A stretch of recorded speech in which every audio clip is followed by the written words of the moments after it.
Assalamualaikum warahmatullahi wabarakatuh. Alhamdulillahi rabbil alamin. Wassalatu wassalamul atammanil akmalani ala al-mab'uthi rahmatan lil alamin. Wa ashhadu an la ilaha illallah wahdahu la syarika lah.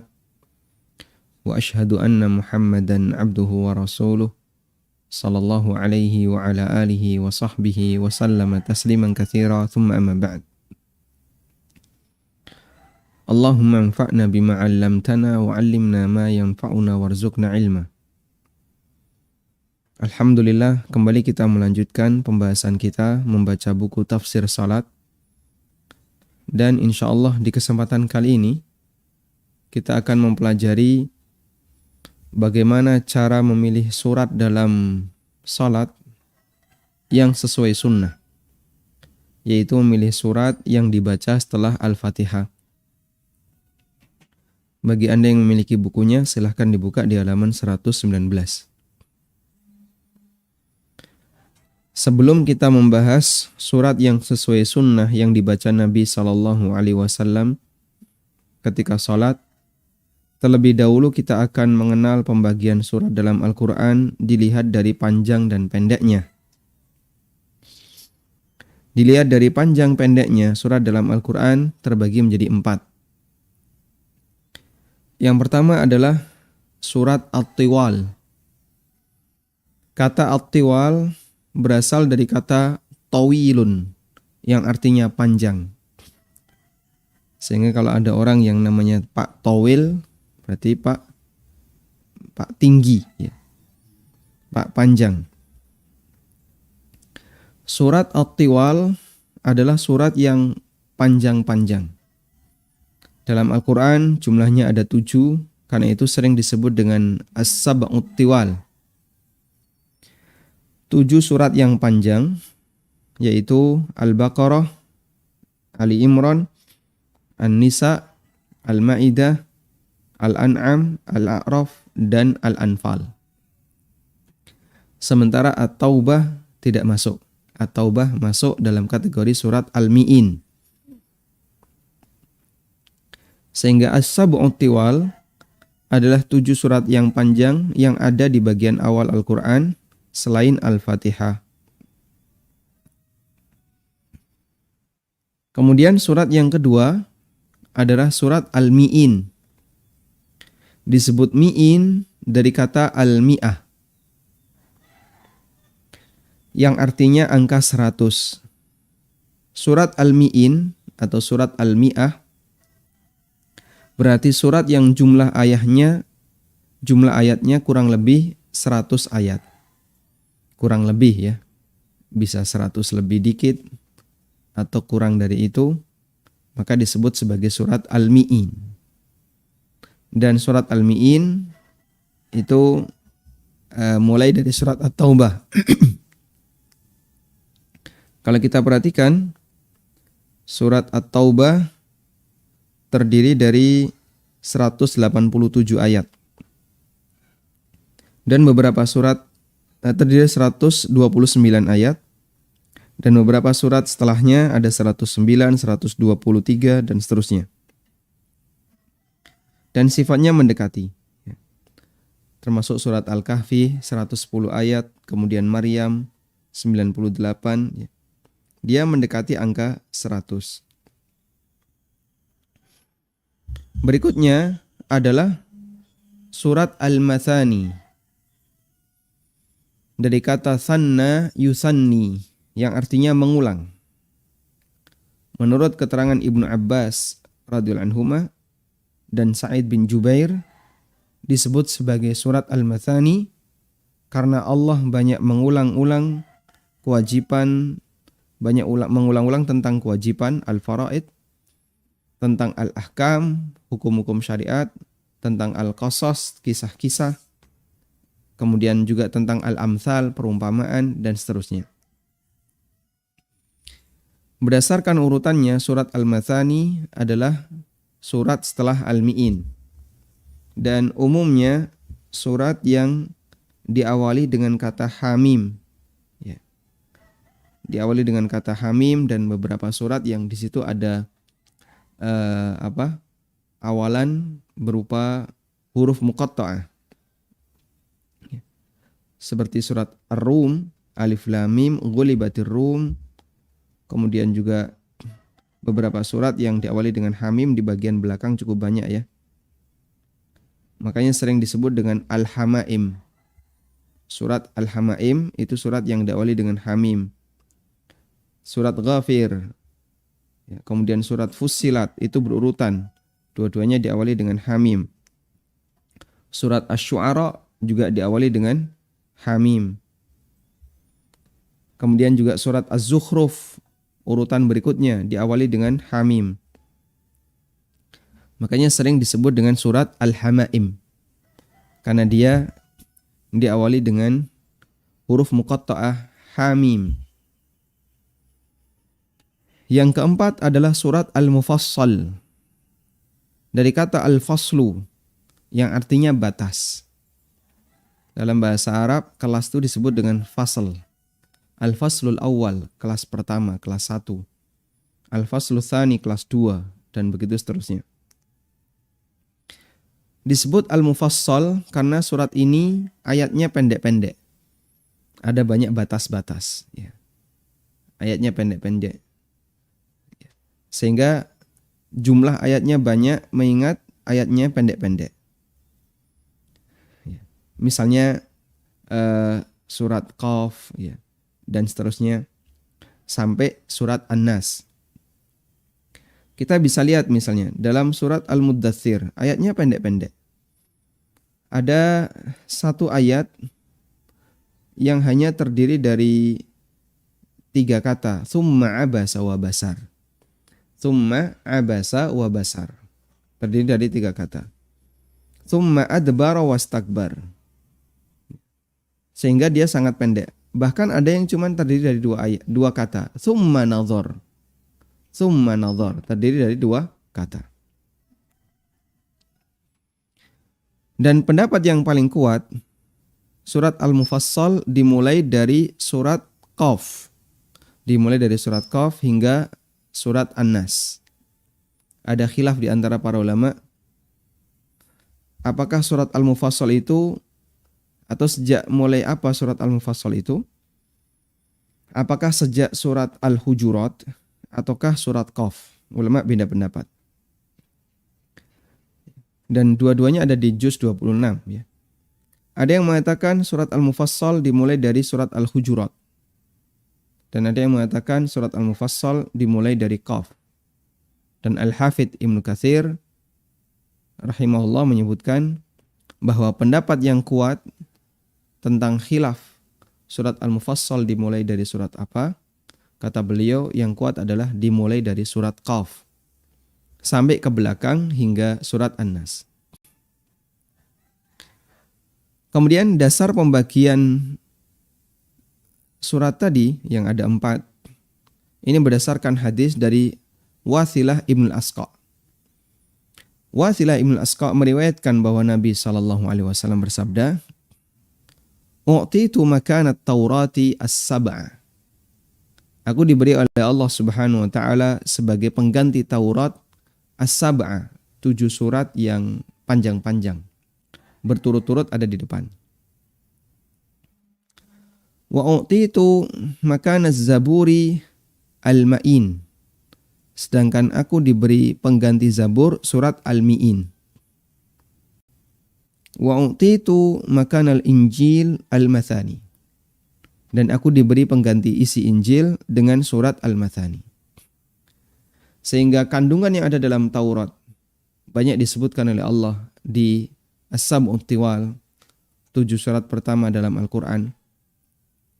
Kandungan yang ada dalam Zabur diberikan oleh Allah Subhanahu wa taala dalam surat Al-Mi'in. Kandungan dalam kitab Al-Injil diberikan oleh Allah Subhanahu wa taala kepada Nabi sallallahu alaihi wasallam dalam surat Al-Mathani. Lalu beliau mengatakan wa fuddiltu bil mufassal. Dan aku diberi tambahan dengan surat-surat Al-Mufassal. Sehingga di sini ada kelebihan dalam Al-Qur'an yang diberikan oleh Allah Subhanahu wa taala kepada nabinya sallallahu alaihi wasallam yang itu tidak ada pada kitab-kitab sebelumnya, yaitu Al-Mufassal. Selanjutnya, Al-Mufassal terbagi menjadi 3. Tiwal Mufassal, Wasat Mufassal, dan Qisar Mufassal. Tiwal, Wasat, Qisar. Panjang, pertengahan, dan pendek. Tiwal Mufassal berarti Mufassal yang panjang. Dimulai dari surat Qaf hingga surat Al-Mursalat. Akhir juz 29. Kemudian Wasat Mufassal adalah Mufassal pertengahan. Dimulai dari surat An-Naba hingga surat Ad-Duha. Kemudian Qisar Mufassal adalah Mufassal yang pendek. Dimulai dari surat Al-Insyirah, Alam nashrah laka sadrak, sampai surat An-Nas. Baik, itu pembagian yang disampaikan oleh para ulama sebagaimana keterangan Ibnu Ashur dalam kitab beliau At-Tahrir wa Tanwir, kitab tafsir Ibnu Ashur. Dan jamaah yang dimuliakan Allah Subhanahu wa taala, memang terkadang ada sisi pengecualian. Ya, misalnya di Qisar Mufassal kok ada yang lebih panjang dibandingkan atasnya. Itu sifatnya hanya 1-2 pengecualian. Karena kalau kita perhatikan untuk Qisar Mufassal mulai dari surat apa? Al-Insyirah, ya. Alam nashrah laka sadrak. Ya. Nanti akan ada surat Al-Alaq, akan ada surat Al-Bayyinah. Yang itu bisa jadi lebih panjang dibandingkan atasnya misalnya. Namun itu tidak menyebabkan dia keluar dari Qisar Mufassal. Tayyib. Dan kalau kita perhatikan rata-rata Qisar Mufassal jumlah ayatnya di bawah 10 ya. Meskipun ada yang dia di atas 10 seperti Al-Qari'ah atau Al-Adiyat. Nah, dan ini pembagian yang disampaikan oleh para ulama. Nah, setelah kita paham pembagian seperti ini, nanti kita akan bisa memahami Nabi SAW kadang membaca Tiwal Mufassal atau kadang beliau membaca Wasat Mufassal. Istilah itu sudah tidak lagi asing bagi kita. Selanjutnya kita akan membaca tentang kaidah dalam memilih surat ketika sholat. Ada beberapa ketentuan umum dalam pemilihan surat ketika melaksanakan sholat. Yang pertama, pada asalnya orang yang sholat boleh membaca surat apapun setelah Al-Fatihah. Kita ulang, bahwa setiap orang boleh membaca surat apapun setelah Al-Fatihah. Sehingga kalau sholat subuh orang membaca surat Al-Kautsar boleh nggak? Inna a'tainakal kautsar. Silahkan. Tapi jadinya terlalu pendek. Meskipun diperbolehkan. Ini berdasarkan petunjuk Nabi SAW. Ketika beliau mengajari orang yang salatnya salah, beliau mengatakan, "Idza qumta ila sholati fakabbir, tsumma qra' ma tayassara ma'aka minal Qur'an." Apabila kamu salat, bertakbirlah ketika sudah siap. Artinya tidak perlu membaca doa tertentu, tidak ada bacaan tertentu sebelum takbiratul ihram. Tsumma qra' ma tayassara ma'aka minal Qur'an. Setelah itu silahkan kamu baca bagian Quran yang mudah bagimu. Bagian Al-Quran yang mudah bagi kita artinya surat apapun yang kamu hafal, surat apapun yang mudah bagimu untuk kamu baca. Sehingga di sini menunjukkan bahwasanya orang yang sholat boleh membaca surat apapun setelah Al-Fatihah. Yang kedua, dianjurkan untuk membaca satu surat utuh di setiap rakaat.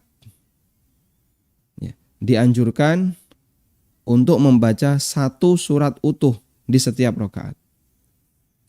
Ini berdasarkan kebiasaan Nabi SAW seperti yang diceritakan oleh Abu Qatadah radhiyallahu anhu. Beliau mengatakan, "Kana an-nabiyyu sallallahu alaihi wasallam yaqra'u fi rak'ataini min adh-dhuhri wal 'ashri bi Fatihatil kitab wa suratin yakni yaqra'u suratan fi kulli rak'atin.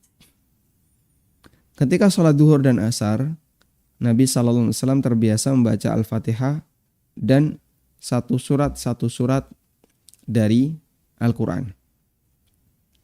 Maksudnya adalah beliau membaca satu surat dalam satu rakaat. Beliau membaca satu surat dalam satu rakaat. Muttafaqun alaih, hadis riwayat Bukhari Muslim. Dan dalam riwayat yang lain Rasulullah SAW bersabda, likulli suratin haqquha minar ruku'i was sujud. Likulli suratin hadduha minar ruku'i was sujud. Setiap surat itu memiliki jatah untuk mendapatkan ruku' dan sujud. Sehingga kalau kita membaca surat, misalnya surat Al-Kautsar dalam satu rakaat, maka Al-Kautsar ini nanti dapat ruku' dan dapat sujud. Berdasarkan hadis ini, para ulama menyimpulkan bahwa membaca satu surat utuh yang pendek dalam satu rakaat lebih afdal. Membaca satu surat utuh dalam Al-Quran lebih afdal daripada membaca beberapa ayat dari surat yang panjang. Sehingga kita misalnya membaca surat Al-Baqarah, tapi hanya 10 ayat. Dengan membaca surat Al-Adiyat yang kurang lebih 11 ayat, maka lebih baik membaca surat Al-Adiyat utuh. Karena di sini putus, tidak sampai utuh satu surat, sementara yang ini utuh satu surat. An-Nawawi menjelaskan, suratun kamila afdal. Li'annahu idza qara'a suratan faqad yaqifu fi ghairi mawdi'il waqfi. Wa huwa inqita'ul kalamil murtabit wa qad yakhfa dzalika. Membaca satu surat yang sempurna itu lebih afdal. Ya. Karena jika dia membaca di sebagian surat, artinya dia baca surat yang panjang lalu dibaca cuma sebagian, faqad yaqifu fi ghairi mawdi'il waqfi. Bisa jadi dia berhenti di posisi ayat yang bukan tempat untuk diputus. Wa huwa inqita'ul kalam al-murtabit, sehingga dia memutus pembicaraan yang masih berkaitan. Dia memutus pembicaraan, memutus pembahasan yang masih berkaitan. Dan bisa jadi orang itu tidak tahu. Ya. Dan itu ma'ruf di kalangan para ulama. Dan itu ma'ruf di kalangan masyarakat. Di mana ada orang yang dia membaca surat ya, panjang namun cuma dibaca separuhnya saja. Atau dibaca cuma beberapa ayat. Tayyib. Tapi terkadang begini ya. Sudah selesai, dibuka lagi, nah, dimatikan.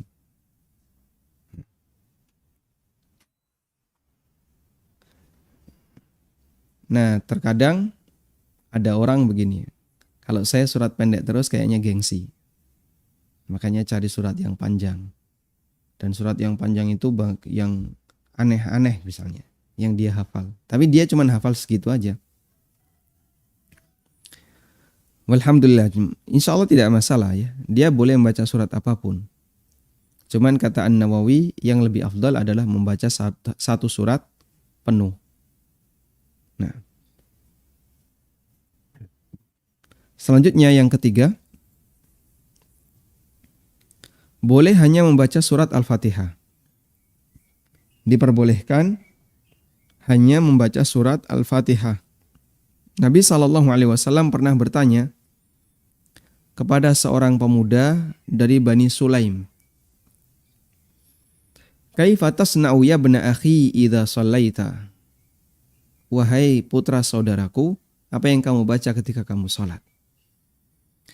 Pemuda itu menjawab, "Aqra'u bi Fatihatil kitab wa as'alullahal jannata wa a'udzu bihi minan nar."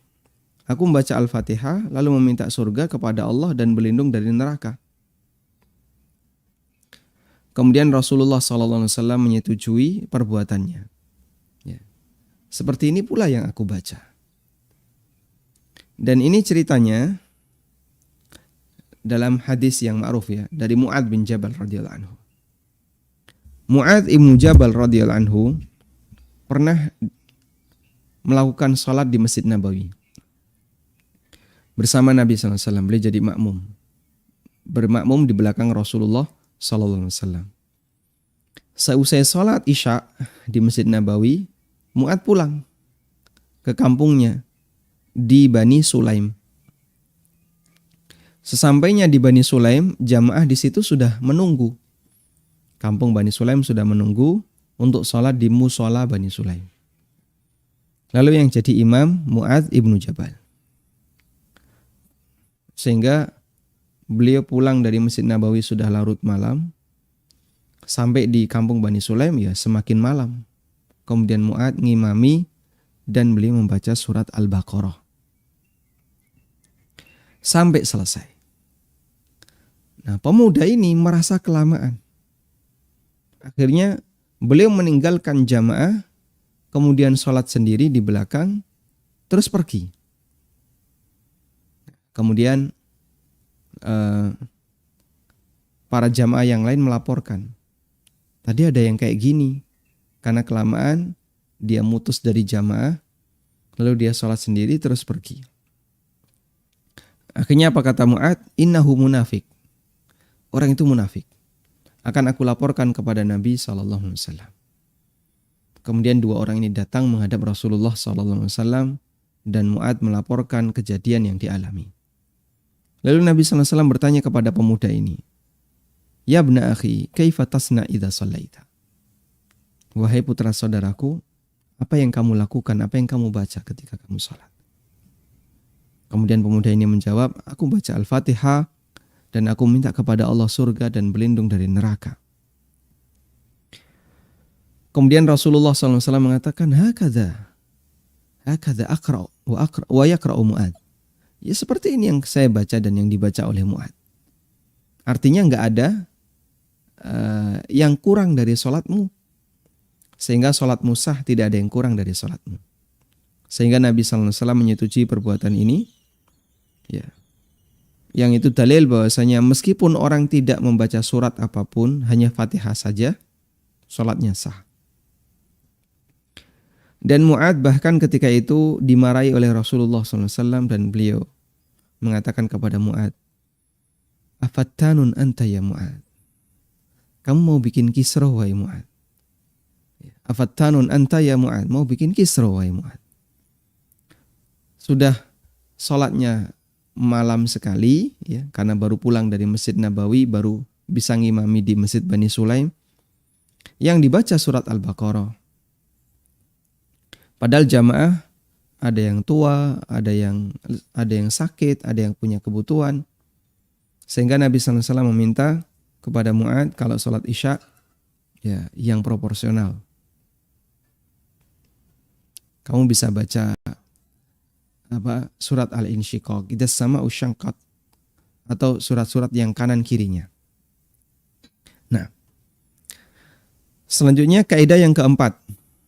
Umumnya rakaat pertama lebih panjang dibandingkan rakaat kedua. Umumnya rakaat pertama lebih panjang dibandingkan rakaat yang kedua. Sebagaimana kebiasaan Nabi SAW yang diceritakan oleh Abu Qatadah. Ada dua nama yang mirip ya, ada Qatadah, ada Abu Qatadah. Kalau yang pakai Abu Qatadah ini nama sahabat. Kunyahnya sahabat. Kalau Qatadah saja tanpa Abu, itu nama ulama tabi'in. Sehingga dua hal ini perlu dibedakan ya. Abu Qatadah bercerita, wa kana yaqra'u fil asri bi Fatihatil kitab wa suratain. Wa kana yutawwilu fil ula wa kana yutawwilu fil raq'atil ula min salati subhi wa yuqassiru fil tsaniyah. Nabi SAW ketika salat asar, beliau terbiasa membaca Al-Fatihah dan dua surat, yaitu di rakaat pertama dan kedua. Wa kana yutawwilu fil raq'atil ula min salati subhi. Dan beliau memanjangkan rakaat yang pertama dari salat subuh wa yuqassiru tsaniyah, dan beliau memendekkan bagian yang rakaat yang kedua. Sehingga rakaat pertama lebih panjang dibandingkan rakaat yang kedua, dan itu kebiasaan Nabi sallallahu alaihi wasallam. Nah, dan sebagian ulama mengatakan bahwa Nabi sallallahu alaihi wasallam melakukan seperti ini tujuannya adalah dalam rangka memberi kesempatan bagi para makmum yang masbuk agar mereka tidak ketinggalan rakaat. Sehingga boleh panjangkan sampai yang masbuk-masbuk bisa bergabung sehingga tidak ketinggalan satu rakaat. Baik. Dan itu artinya bahwa salatnya Rasulullah SAW itu sambil memperhatikan kondisi makmum. Agar para makmum yang masbuk juga turut serta mendapatkan rakaat yang sempurna bersama imam, maka beliau sallallahu alaihi wasallam memanjangkan rakaat yang pertama. Yang kedua atau berikutnya, tidak dianjurkan untuk membaca surat di rakaat ketiga dan keempat, meskipun dibolehkan. Kami ulang ya, tidak dianjurkan meskipun dibolehkan membaca surat di rakaat ketiga dan keempat. Ulama berbeda pendapat tentang membaca surat setelah Al-Fatihah di rakaat ketiga dan keempat. Perbedaan ini hanya berkisar ya, tentang mana yang lebih afdal. Perbedaan dalam masalah afdaliyah. Mana yang lebih afdal, yang lebih sesuai sunnah di rakaat yang ketiga dan keempat. Apakah cukup membaca Al-Fatihah ataukah dianjurkan untuk ditambahi dengan surat yang lain? Imam Ibnu Khuzaimah dalam sahihnya mengatakan ibahatul qiraah fil ukhrayaini minadz zuhri wal asri bi aktsara min fatihatil kitab wa hadha min ikhtilafil mubah la min ikhtilafil ladzi yakunu ahaduhuma mahdhura wal akharu mubahan. Boleh membaca di dua rakaat terakhir untuk salat duhur dan asar lebih dari surat Al-Fatihah. Wahada, dan ini termasuk perbedaan yang mubah, perbedaan pendapat yang sifatnya mubah. Bukan perbedaan yang satu hukumnya terlarang dan yang satu hukumnya mubah. Fajaizun ayyaqra'a fil ukhrayaini fi kulli rak'atin bi Fatihatin fayaqtasiru minal qiraa'ah 'alaiha. Diperbolehkan untuk membaca di dua rakaat yang terakhir di masing-masing rakaat dengan Al-Fatihah saja, sehingga cukup Al-Fatihah saja yang dibaca. Wa mubahun ayyuzada fil ukhrayaini 'ala Fatihatil kitab. Dan boleh juga untuk ditambah di dua rakaat terakhir melebihi dari Al-Fatihah, sehingga dia baca misalnya surat-surat yang lain lebih dari surat Al-Fatihah. Karena itulah Abul Hasanat Al-Laknawi, beliau mengingkari pendapat sebagian ulama yang menganjurkan sujud sahwi. Menganjurkan sujud sahwi bagi orang yang membaca surat setelah Al-Fatihah di rakaat yang ketiga dan keempat.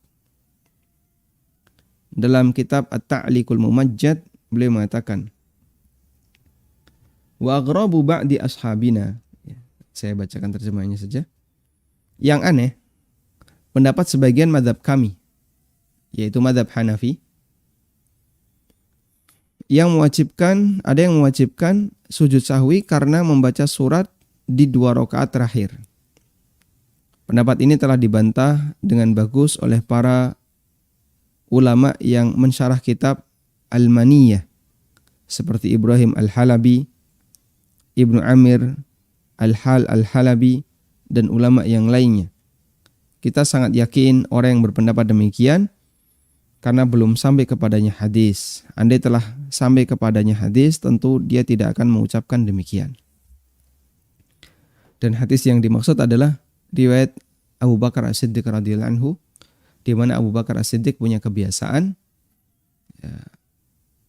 ketika di rakaat yang ketiga saat sholat maghrib, beliau membaca Rabbana la tuzigh qulubana ba'da idh hadaitana wa hab lana min ladunka rahmah innaka antal wahhab. Selanjutnya, yang keenam. Umumnya urutan panjang salat dari yang paling panjang adalah sebagai berikut. Untuk salat 5 waktu ya. Umumnya urutan panjang untuk salat 5 waktu sebagai berikut. Subuh, zuhur, asar, isya, maghrib. Sesuai urutan setelah subuh. Subuh, zuhur, asar, terus bukan maghrib ya, tapi isya baru maghrib. Saya katakan umumnya, artinya kebalik bisa nggak? Ya sangat mungkin bisa kebalik. Sebagaimana hadis dari Abu Hurairah radhiyallahu anhu. Beliau mengatakan, "Ma ra'aitu ahadan ashbaha salatan bi Rasulillah sallallahu alaihi wasallam min fulanin kana bil Madinah." Aku belum pernah melihat ada orang yang salatnya lebih mirip dibandingkan salat Rasulullah sallallahu alaihi wasallam dibandingkan si fulan. Dan fulan ini, si A ini berada di Madinah. Qala Sulaiman, perawi yaitu Sulaiman mengatakan, "Fasallaitu ana wara'ahu." Maka aku pun salat di belakang si fulan ini.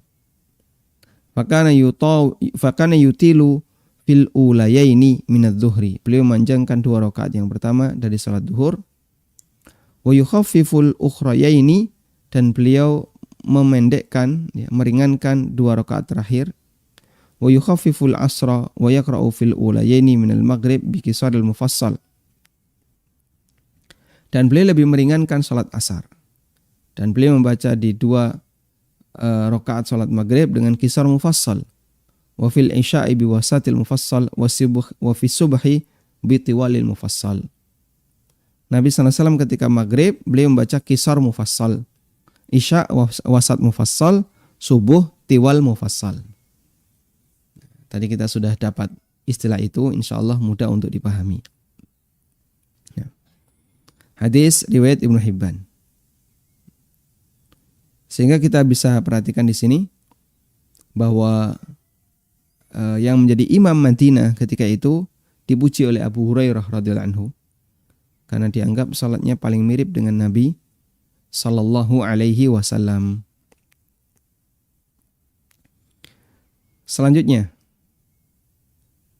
bagi imam maupun munfarid, bagi imam maupun orang yang salat sendirian, dianjurkan untuk membiasakan membaca tiwal mufassal dalam salat subuh, qisar mufassal ketika maghrib, dan wasat mufassal ketika zuhur, asar, dan isya. An-Nawawi mengatakan, qalu wa yustahabbu ay yaqra'a fi subhi bi tiwal mufassal wa fi dhuhri bi qaribin min dhalika wa fil asri wal isya'i bi awsatihi wa fil maghribi bi qisarihi fa in khalafa wa qara'a bi atwala aw aqsar min dhalika jaza. Qalu, para ulama Syafi'iyah mengatakan, wa yustahabbu, dianjurkan untuk membaca tiwal mufassal ketika salat subuh. Tiwal mufassal mulai dari apa? Mulai dari Qaf sampai surat Al-Mursalat, sampai akhir juz 29. Dan membaca surat yang mendekatinya ketika salat duhur, sehingga duhur lebih panjang dibandingkan asar.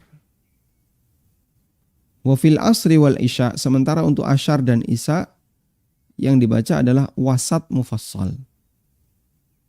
Sehingga zuhur itu membaca kurang lebih tiwal mufassal, sedangkan asar dan isya baca wasat mufassal. Wa fil maghrib bi qisarihi, sementara untuk maghrib baca qisar mufassal.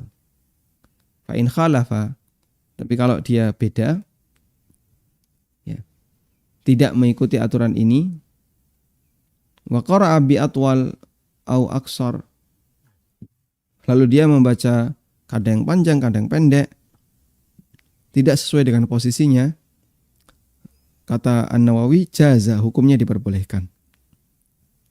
Sehingga boleh membaca lebih panjang atau lebih pendek dari acuan baku di atas. Walhamdulillahirabbil alamin. Nah, ini keterangan An-Nawawi. Selanjutnya, bagian akhir dari pemilihan surat. Di sini saya sebutkan tentang bolehkah menggabungkan dua surat dalam satu rakaat. Umumnya Nabi SAW membaca satu surat dalam satu rakaat. Dan terkadang beliau membaca lebih dari satu surat dalam satu rakaat. Beberapa surat yang panjangnya semisal yang digabungkan oleh Rasulullah SAW dalam satu rakaat disebut oleh Ibnu Mas'ud dengan An-Nadhair. An-Nadhair artinya yang mirip. Surat An-Nadhair berarti surat yang mirip. Kata Ibnu Mas'ud radhiyallahu anhu, beliau mengatakan, laqad araftu an-nadhair allati kana an-nabiy sallallahu alaihi wasallam yaqrinu bainahunna. Sungguh saya tahu an-nadhair yang sering digabungkan oleh Nabi sallallahu alaihi wasallam.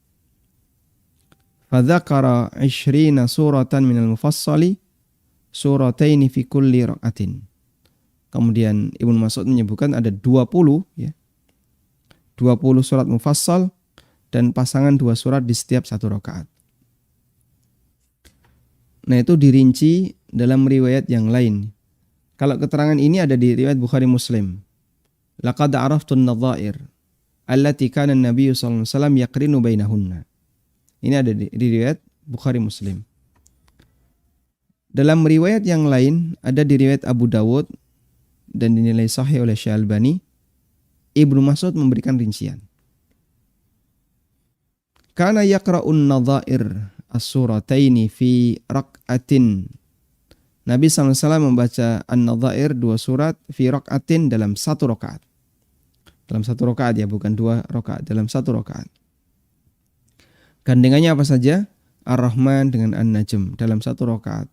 Iqtarabatis sa'ah dengan Al-Haqqah dalam 1 rakaat. Saya tuliskan di bawah itu. Ar-Rahman dengan An-Najm 1 rakaat, Al-Qamar dengan Al-Haqqah 1 rakaat, At-Tur dengan Az-Zariyat 1 rakaat, Al-Waqiah dengan Al-Qalam 1 rakaat, Al-Ma'arij dengan An-Nazi'at 1 rakaat, Al-Mutaffifin dengan Abasa wa Tawalla dalam 1 rakaat, Al-Muddathir dengan Al-Muzammil dalam 1 rakaat, Al-Insan dan Al-Qiyamah juga demikian. Dan Nabi SAW menggabungkan antara Al-Mursalat dengan An-Naba. Dan beliau menggabungkan antara surat Ad-Dukhan dengan At-Takwir. Semuanya ada dalam 1 rakaat. Jadi pasangan-pasangan tadi dibaca oleh Nabi SAW dalam 1 rakaat. Masya Allah. Ini sunnah yang barangkali di masyarakat kita sudah tidak begitu dipedulikan ya. Maka jika Anda mampu mengerjakannya, silahkan dikerjakan. Mana yang mungkin untuk saya lakukan dari 10 gabungan ini, nanti Anda pilih dan silahkan dipraktekkan agar kita dianggap mengamalkan sunnah Nabi SAW walaupun sekali seumur hidup. Bagi Anda yang ingin menggabungkan 2 surat dalam 1 rakaat, dianjurkan untuk mengikuti pasangan seperti di atas. Ya. Al-Qamar dengan Al-Haqqah, Ar-Rahman dengan An-Najm, dan seterusnya. Meski boleh menggabungkan surat-surat yang lain sesuai yang diinginkan. Ya. Karena pada asalnya membaca surat di sini sifatnya anjuran dan tidak wajib. Wallahu a'lam. Baik, demikian yang bisa kita sampaikan sebagai muqaddimah. Semoga kita bisa mengambil pelajaran dari beberapa rincian ini. Sehingga selanjutnya adalah nanti kalau Anda membaca surat dalam Al-Quran, Anda butuh yang ini, butuh yang itu, sudah tahu petanya. Wassallallahu ala nabiyyina Muhammadin wa ala alihi wa sahbihi wa sallam wa akhiru da'wana anil hamdulillahi rabbil alamin.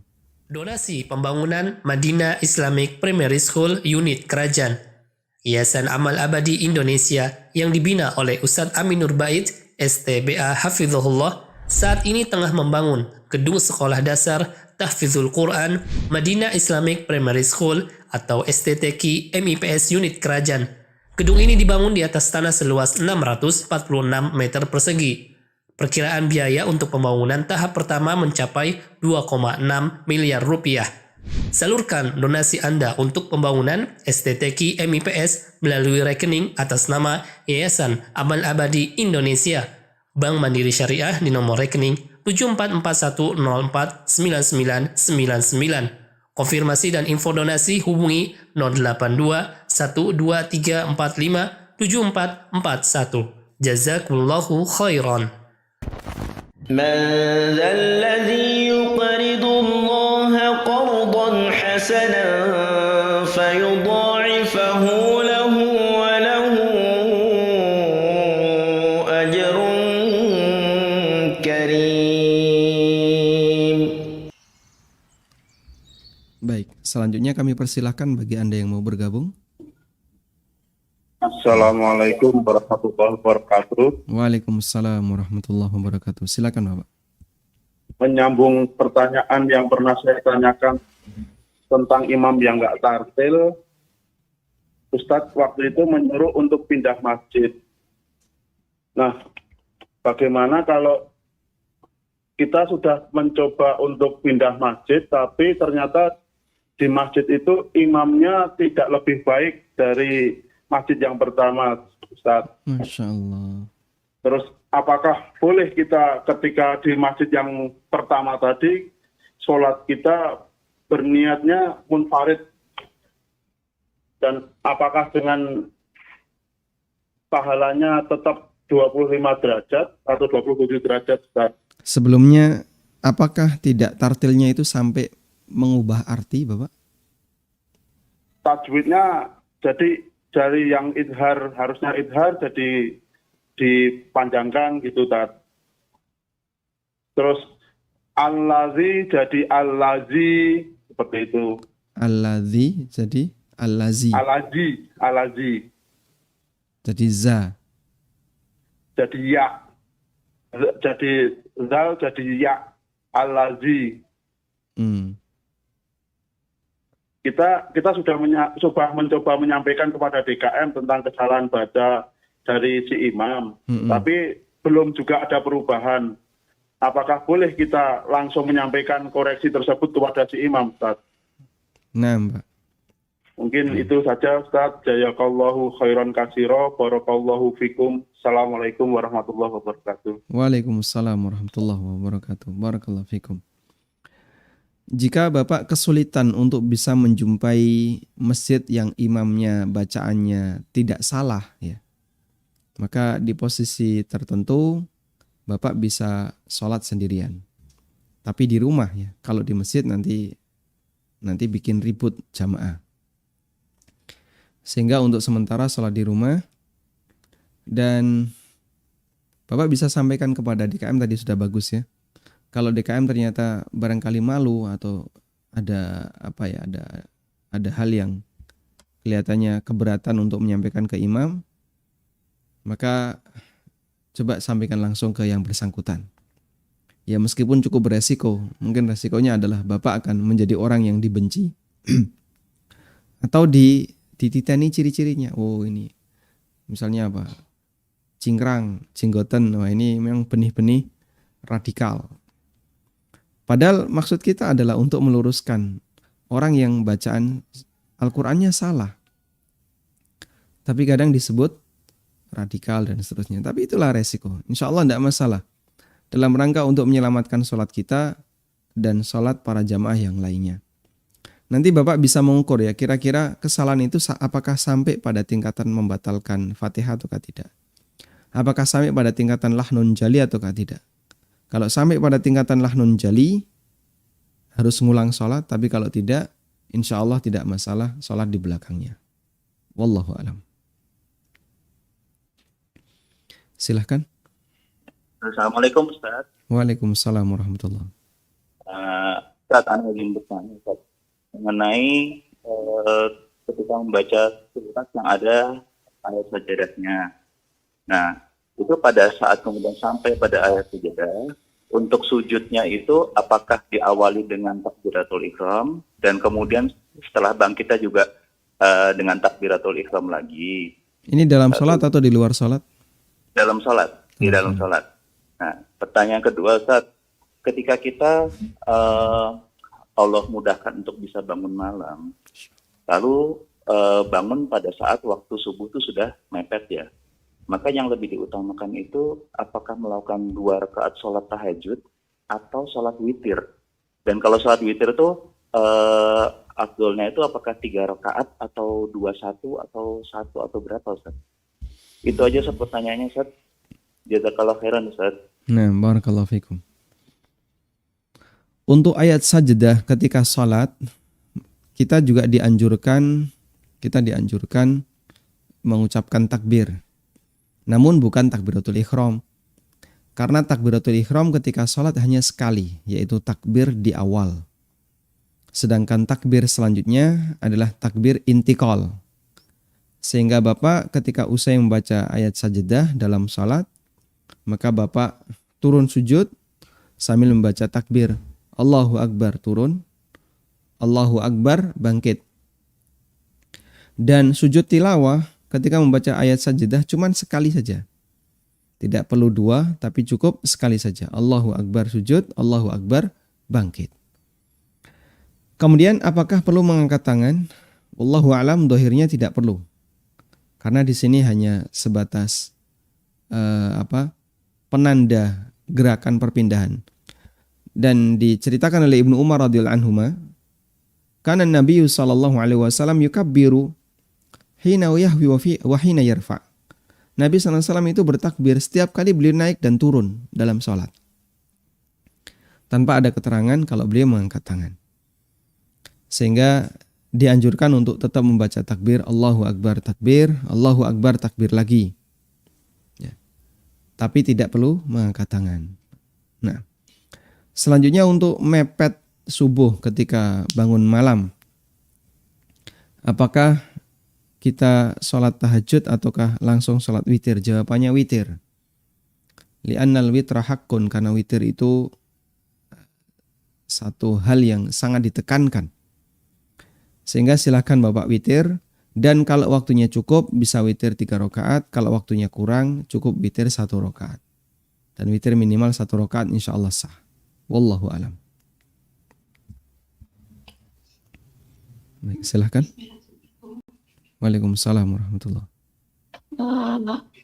Ingin bertanya Ustaz, jika misal kita sedang sholat, terus kita niat mau membaca surat, tapi ternyata kita pas setelah baca Al-Fatihah membaca suratnya itu yang lain, gitu kan? Itu bagaimana hukumnya? Maksudnya gimana? Yang kedua, misalkan saya kan sholat wajib, di awal tuh saya niat nanti mau baca surat tertentu, tapi ternyata pas prakteknya tidak membaca surat itu, malah baca surat yang lain. Iya. Ya seperti itu. Yang kedua, Ustaz, di luar tema, misal jika ada kasus seorang suami punya teman wanita kerjanya setiap hari sering curhat masalah keluarga atau masalah apapun selama bertahun-tahun, sehingga menimbulkan rasa suka dari antara mereka, gitu kan Ustaz, misalkan hingga ada hubungan misalkan, gitu kan, saling suka.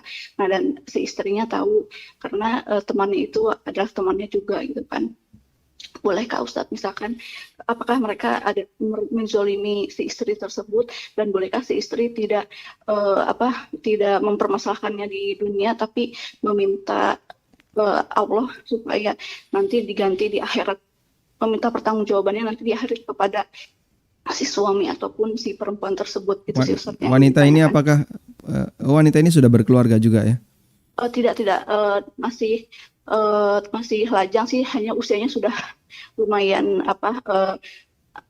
di usia 40 tahunan, gitu kan. Tapi masih belum menikah, seperti itu. Baik. Gitu, tapi dia tahu kalau memang itu karena kita sama-sama teman, maksudnya sudah sama-sama saling tahu gitu. Nah, bolehkah si istri yang pertama menasihati perempuan tersebut, yang kedua bolehkah si istri menuntutnya di akhirat kelak gitu kan, karena tidak mau menuntut atau mempermasalahkan di dunia gitu kan. Itu Ustadz yang jadi pertanyaan. Terima kasih Ustadz, itu aja. Assalamualaikum. Waalaikumsalam warahmatullahi wabarakatuh. Bolehkah kita pindah niat niat baca surat jadinya? Atau beda dengan niat membaca surat yang berbeda dengan niatnya? Sehingga misalnya ketika Anda sholat punya niat nanti saya akan membaca surat Al-Baqarah. Ya. Prakteknya baca surat Al-Kautsar. Inna a'tainakal kautsar. Bolehkah seperti itu? Jawabannya boleh. Karena niat dalam sholat adalah niat untuk mengerjakan sholatnya. Misalnya Anda sholat isya, ya niat sholat isya. Anda sholat maghrib, niat sholat maghrib. Jadi niat untuk jenis sholatnya. Sedangkan niat bacaan dalam sholat itu tidak diharuskan. Artinya itu boleh sifatnya insidental atau fleksibel. Sehingga misalnya Anda baru saja menghafal surat Al-Mutaffifin, baru selesai khatam menghafal surat Al-Mutaffifin, alhamdulillah. Lalu mau praktek dalam sholat. Ketika sudah takbiratul ihram, sudah selesai Fatihah, tiba-tiba ragu. Kenapa? Nggak pede. Biasanya gitu kan, nggak pede. Akhirnya daripada nanti salah-salah, tak ganti sajalah. Kemudian digantilah Inna a'tainakal kautsar. Ini pasti pede. Ya, kalau inna a'taina, nggak mungkin salah. Hukumnya diperbolehkan. Ada juga orang yang sudah menghafal surat atau menghafal doa. Ya. Saya baru saja menghafal doa iftitah yang panjang. Allahumma ba'id baini wa baina khatayaya kama ba'adta bainal masyriqi wal maghrib. Dalam kegiatan menghafal, kita sudah tutup buku berani menghafal. Sudah lancar. Begitu sholat mau dipraktekkan, tiba-tiba muncul keraguan. Nanti jangan-jangan salah. Kalau salah dalam sholat nggak bisa buka buku. Kalau di luar sholat kan bisa buka buku. Kalau dalam sholat, Anda mau buka buku, bukunya di mana? Di meja sana. Masuk jalan. Akhirnya karena Anda nggak pede, terus ganti doa iftitah. Allahu Akbar kabira walhamdulillahi katsira. Sebagaimana kebiasaannya. Kalau ini terjadi tidak membatalkan sholat. Sehingga terjadi switch niat. Ya. Atau niat A malah yang diamalkan B dalam praktek bacaan la yadur, sama sekali nggak ngefek bagi ibadah sholatnya. Beda kalau switch niat ya. Ada orang masuk masjid di waktu subuh. Saat dia masuk masjid, dia itu nggak ngeh ini qomatnya berapa menit lagi. Dia cuma lihat di alarm, 4 menit. Langsung dia sholat tahiyatul masjid. Di tengah sholat dia ingat, 4 menit kan sebentar lagi, qomat. Ini kalau tahiyatul masjid saya belum qobliyah subuh. Akhirnya dia switch dari tahiyatul masjid, niatnya di switch ke qobliyah subuh. Karena kalau tahiyatul masjid salam lalu qobliyah subuh, nanti ke pontal-pontal. Kan gitu ya. Nah, daripada buru-buru nggak karuan sholatnya, akhirnya dia switch ke qobliyah subuh. Nggak bisa. Anda harus ngulang sholat dari awal. Karena qobliyah subuh adalah sholat muayyan, tidak boleh sholat muayyan itu niatnya tidak dari awal. Sehingga tidak boleh di tengah sudah takbiratul ihram baru pindah ke sholat muayyan, tidak bisa. Wallahu a'lam. Selanjutnya untuk kasus suami yang dia punya teman curhat wanita. Kadang suami membicarakan keluarganya, kadang wanita ini juga membicarakan keluarganya, akhirnya mereka saling suka. Ya ini termasuk salah satu di antara bibit perbuatan zina, yaitu zina perasaan, zina pendengaran. Dan Nabi SAW mengatakan, Innallaha kataba ala ibni Adam haddahu minaz zina, la muhalata. Adraka minha la muhalata. Allah Subhanahu wa taala tetapkan kepada masing-masing Ibnu Adam, dia pasti punya jatah perbuatan zina.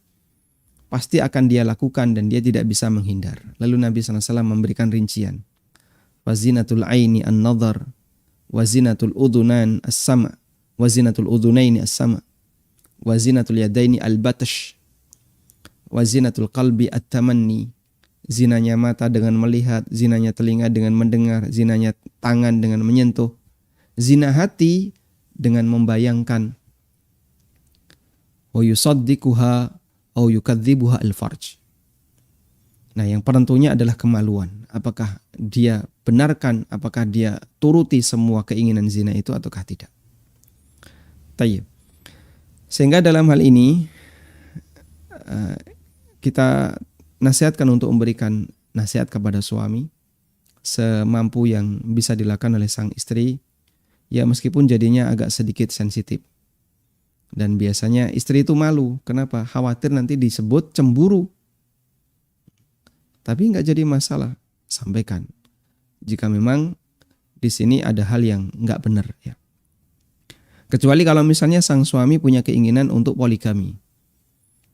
Daripada kamu seperti ini terus, sudahlah silahkan dinikahi saja sehingga punya istri 2, jadi poligami, dan tidak dilarang kalau sudah seperti ini. Tapi kalau kucing-kucingan kayak gini, ya ini seperti anak remaja yang kucing-kucingan, ya. Wallahu a'lam. Baik, silahkan. Assalamualaikum Ustaz. Waalaikumsalam warahmatullahi. Ya, Afan di luar tema Ustaz. Saya guru swasta guru di sekolah swasta Ustaz. Jadi misalnya saya ditunjuk sebagai bendahara BOS atau bendahara pengadaan barang dan jasa sekolah. Apakah dibolehkan jika saya yang menjual atau keluarga saya tadi, istri saya misalnya yang menjual ke sekolah melalui saya gitu Ustaz. Bagaimana hukumnya? Jadi saya membeli barang misalnya ATK kepada istri saya atau kepada keluarga saya yang lain. Terus yang kedua Ustaz, di sekolah kan ada koperasi sekolah yang anggotanya juga guru-guru di sekolah itu dan juga di luar sekolah. Jadi misalnya koperasi sekolah yang memenuhi kebutuhan sekolah itu, bagaimana dengan nota pencatatannya Ustaz? Karena di dana BOS itu ada pajaknya gitu Ustaz.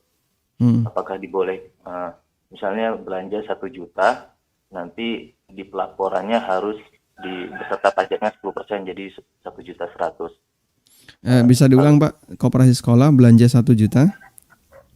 Koperasi sekolah kan sekolah butuh ATK misalnya dengan nominal 1 juta. Nah, lalu koperasi sekolah bisa memenuhinya. Dibuatlah di nota itu menjadi 1.100.000 Ustaz. Ditambah pajak 10% ya.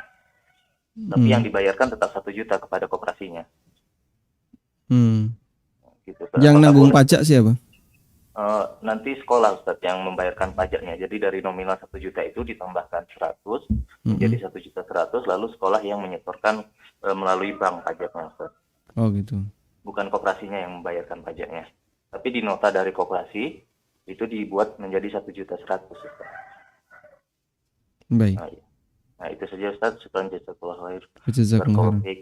Assalamualaikum warahmatullahi wabarakatuh. Waalaikumsalam warahmatullahi wabarakatuh. Saya kutipkan untuk pertanyaan Bapak yang pertama ya. Bapak di posisi sebagai bagian pengadaan. Namun kemudian Bapak yang menjual barang itu untuk sekolahan. Jadi kalau kita buat skemanya seperti ini ya. Ini sekolah,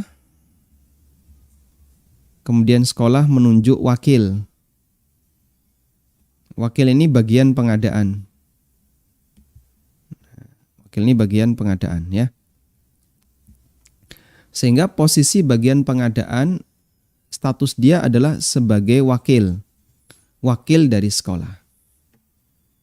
Nah, kemudian bagian pengadaan ini bertransaksi dengan orang ketiga untuk pengadaan barang. Sebutlah toko X. Nah, kalau toko X ini orang lain, nggak ada masalah. Namun Anda sebagai wakil bagian pengadaan dilarang keras mendapatkan fee atau tips apapun dari toko X. Apalagi kalau misalnya diadakan tender. Ada toko X, ada toko-toko yang lain sehingga dibuat tender gitu ya. Ada toko Y, ada toko Z, dibuat tender. Sekolah kami butuh ATK yang nilainya 1M misalnya. Atau sebuah instansi butuh ATK nilainya 1M. Ikutlah tender, ada 10 vendor yang ikut misalnya. Ada banyak toko ikut. Akhirnya mereka akan melakukan pendekatan. Terus dibuat perjanjian. Siapa bisa ngasih berapa, nanti akan saya loloskan. Kemudian toko Z berani, Pak, saya siap ngasih 10%. Toko X 5%, toko-toko yang lain di bawah 10%. Ada kabulkan toko Z. Seperti ini jelas dosa besar dan bahkan itu juga kriminal di Indonesia. Masuk dalam kategori gratifikasi atau suap atau yang lainnya. Dan itu masuk bagian tindak pidana kriminal. Penyuapan atau gratifikasi. Hukumnya dilarang. Selanjutnya, bagaimana jika toko ini adalah milik Anda? Toko ini milik Anda. Sehingga ada satu toko, yaitu toko X, toko milik A, atau keluarganya A, ya, B. Jadi wakilnya di sini A, ya. Toko milik A atau keluarganya A, dan yaitu B. Jadi hubungan A dengan B, A dengan B, ini adalah orang yang persaksiannya tidak diterima.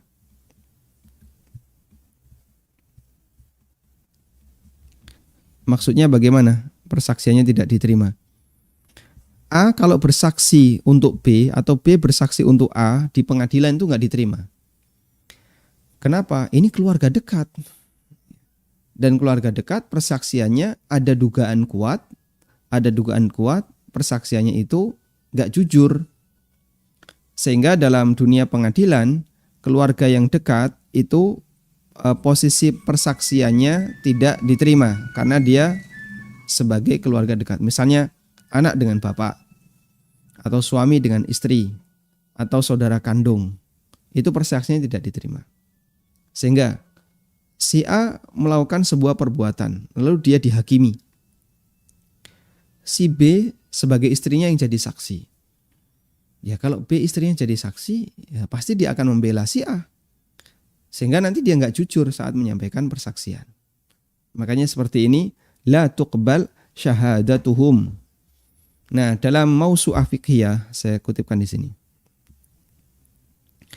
Mengenai hukum syira'ul wakil limuwakilihi min malihil khas bihi. Au min malil ladzi la tuqbal syahadatuhum lil wakil. Mengenai hukum, bolehkah wakil, yaitu si A, membelikan barang dari tokonya sendiri atau dari orang yang tidak diterima persaksiannya, dari B yang merupakan keluarganya sendiri. Fadhabal Hanafiyah ila annal wakil bisyira'i la yamliku syira' min nafsihi li muwakkilihi hatta walau adzina lahul muwakkil fi dzalika. Menurut pendapat Hanafiyah enggak boleh. Hanafi seperti ini dilarang.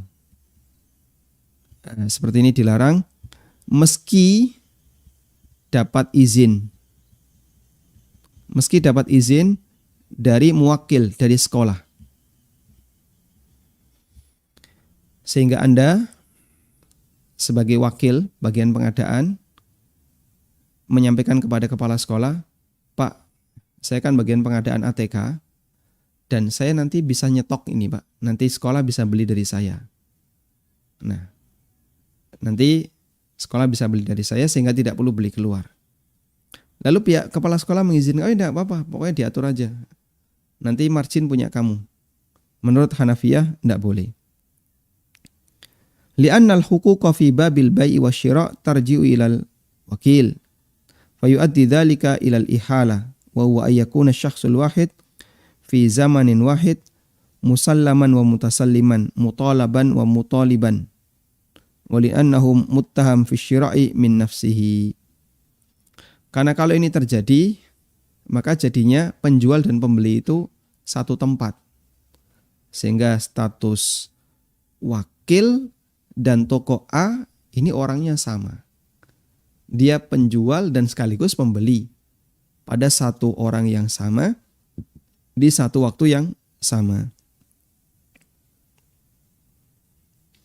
Sementara dalam mazhab Malikiyah dan Hambali, wa indal Malikiyah fil mu'tamad, menurut Malikiyah dalam pendapat yang jadi acuan dan juga Hambali fil madhab dalam pendapat resminya, syira'ul wakil lil muwakkil mimma yamlikuhul wakil la yasihu.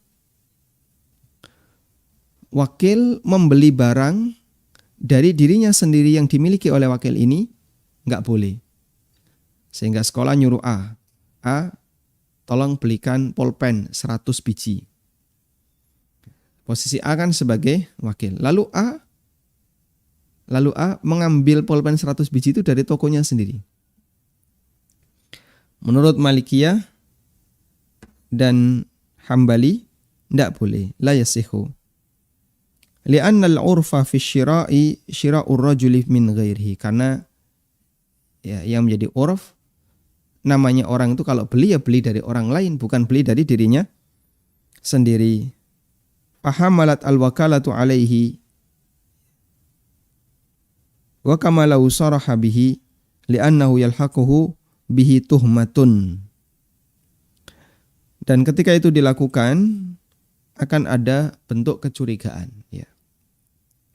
Potensi kecurigaan dari pihak masyarakat. Mungkin guru-guru yang lain dan seterusnya. Oh, enak bagian pengadaan. Kalau bisa kayak gini, mending saya aja yang jadi bagian pengadaan. Dia bisa ngambil margin tambahan. Ada potensi tuhmah seperti itu. Nah, ketika ada potensi tuhmah seperti itu, maka orang akan menilai iki mesti mbati, gitu ya. Ini mesti pengen ngambil untung lebih. Nah, sehingga bagian pengadaan melakukan hal yang seperti itu, di mana dia membuat toko sendiri, lalu nanti dia dapat margin. Nah, ini di dunia instansi pemerintahan yang paling basah itu bagian pengadaan. Saya pernah ngisi di sebuah perusahaan swasta, gitu. Kemudian pemiliknya memohon atau minta agar ini tolong sampaikan tentang masalah uang tips dan seterusnya. Akhirnya dia cerita. Jadi ceritanya begini. Karyawan yang berurusan dengan klien itu sering dapat tips, dapat amplop, dapat tips. Dan itu diketahui oleh karyawan yang ada di dalam kantor, yang dia tidak berurusan dengan klien. Nah, karyawan dalam kantor yang tidak berurusan dengan klien ini nggak pernah dapat. Akhirnya terjadilah ketegangan. Terjadi ketegangan. Nah, itu salah satu di antara contoh. Sehingga mereka berjuang bersama, sama-sama karyawan, itu kok enak, dia bisa dapat lebih. Padahal kita digaji, sama-sama digaji dengan kerja kita. Nah, akhirnya beliau meminta saya memberikan penjelasan itu, dan setelah clear semuanya, selanjutnya perusahaan memutuskan dilarang apapun pokoknya menerima tips dari klien. Karena ini jadinya suasana kerja jadi nggak sehat. Wallahu ta'ala alam. Baik, mungkin demikian yang bisa kita bahas di kesempatan kali ini. Semoga bermanfaat. Wassallallahu ala nabiyyina Muhammadin wa ala alihi wa sahbihi wa sallam. Wa akhiru da'wana anil hamdulillahi rabbil alamin. Wassalamualaikum warahmatullahi wabarakatuh.